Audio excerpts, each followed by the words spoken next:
കൊച്ചിയിലെ trade international ഉടമ ജോസ് ജോർജിന്റെ പേരിൽ ബൾഗേറിയയിൽ നിന്ന് 58 കോടി രൂപ എത്തിയതിനെക്കുറിച്ച് 6 മാസം മുമ്പാണ് എൻഫോഴ്സ്മെന്റ് ഡയറക്ടറേറ്റ് അന്വേഷണം തുടങ്ങിയത്. കയറ്റുമതിയുടെ മറവിലെത്തിയ കള്ളപ്പണമാണെന്ന് വ്യക്തമായതിനെ തുടർന്ന് എൻഫോഴ്സ്മെന്റ് ഡയറക്ടറേറ്റ് 58 കോടി രൂപയും താൽക്കാലികമായി കണ്ടുകെട്ടിയിരുന്നു.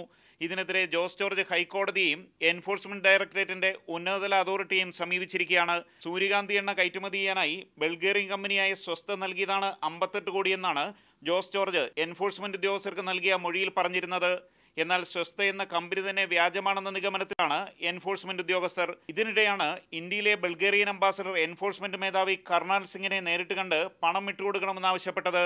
പണം നൽകിയില്ലെങ്കിൽ ഇന്ത്യയും ബൾഗേറിയയും തമ്മിലുള്ള വ്യാപാര ബന്ധം വഷളാകുമെന്നുവരെ അംബാസഡർ എൻഫോഴ്സ്മെന്റ് ഡയറക്ടറെ അറിയിച്ചു.